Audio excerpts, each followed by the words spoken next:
Assalamualaikum dan salam syurgaku sayang. Buletin UKAS edisi tengah hari 16 September 2021 bersama saya Al-Faiz Jemurin.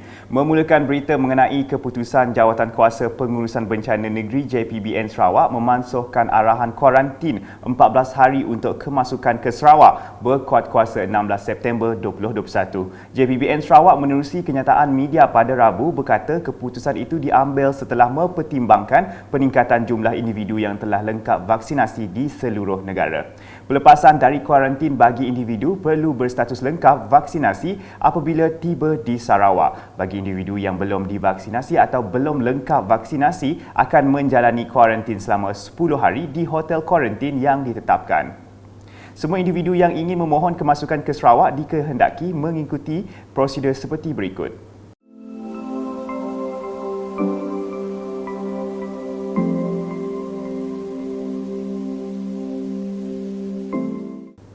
Dalam kenyataan sama, JPBN Sarawak turut memaklumkan sebanyak 4,709 kes positif baru COVID-19 direkodkan pada Rabu untuk melonjakkan kumulatif kes kepada 167,012 kes. Berikut merupakan senarai daerah yang merekodkan kes.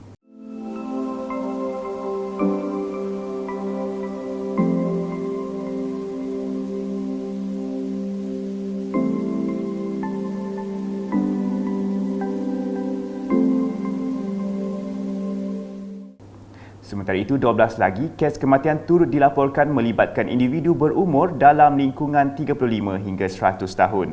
Turut dilaporkan 3 kluster komuniti baharu iaitu kluster Sebobok Bau, kluster Sungai Ipoh Pakan dan kluster Sungai Buloh Pakan.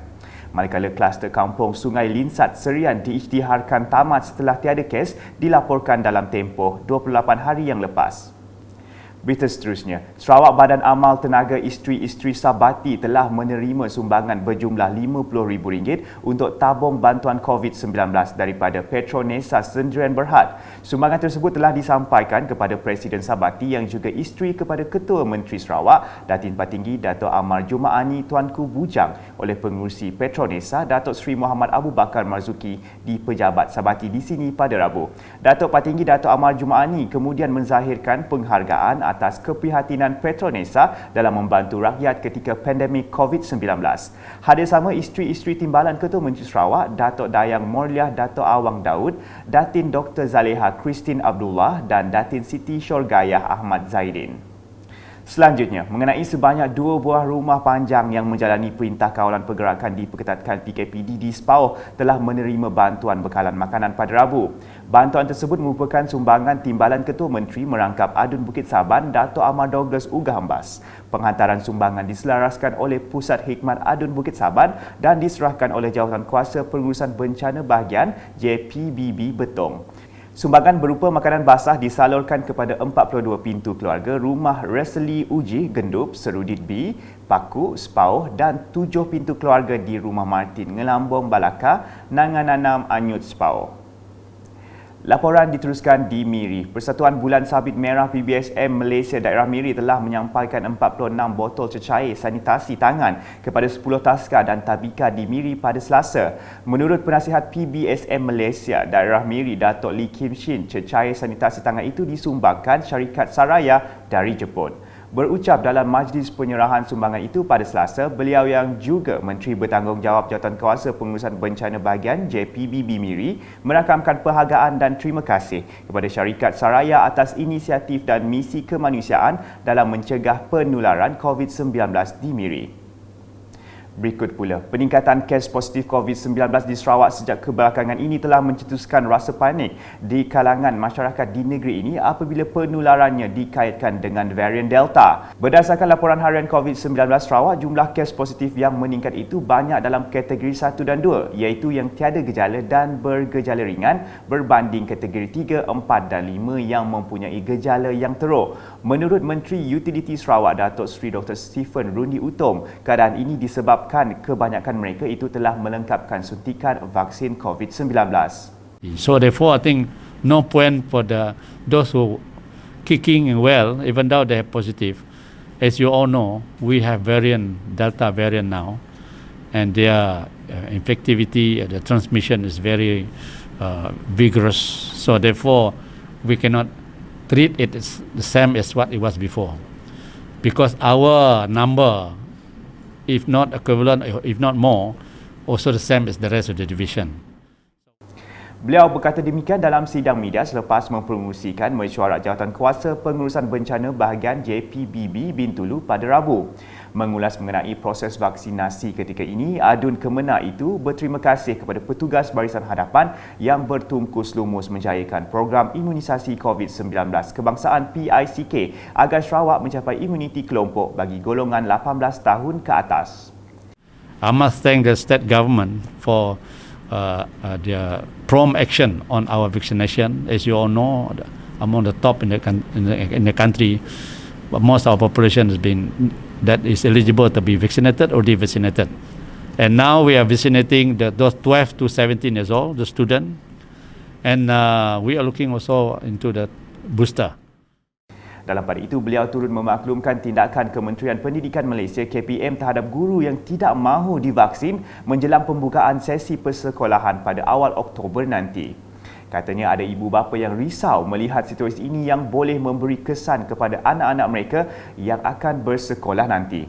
Mengenai kemasukan ke bahagian Bintulu, beliau akan berbincang dengan Pengerusi Jawatankuasa Pengurusan Bencana Bahagian JPBB Bintulu berkenaan dengan ujian RT-PCR yang masih dikuatkuasakan ketika ini dan keputusan lanjut mengenai ujian tersebut akan diumumkan nanti. Selanjutnya, Menteri Muda di Jabatan Ketua Menteri Hal Ehwal Islam dan DBKU, Datuk Dr. Abdul Rahman Junaidi menyambut baik saranan Menteri Kanan Pertahanan, Datuk Seri Hishamuddin Tun Hussein untuk mengurangkan prosedur operasi standar SOP Pelan Pemulihan Negara PPN hanya kepada 10 berbanding 181 yang ada ketika ini.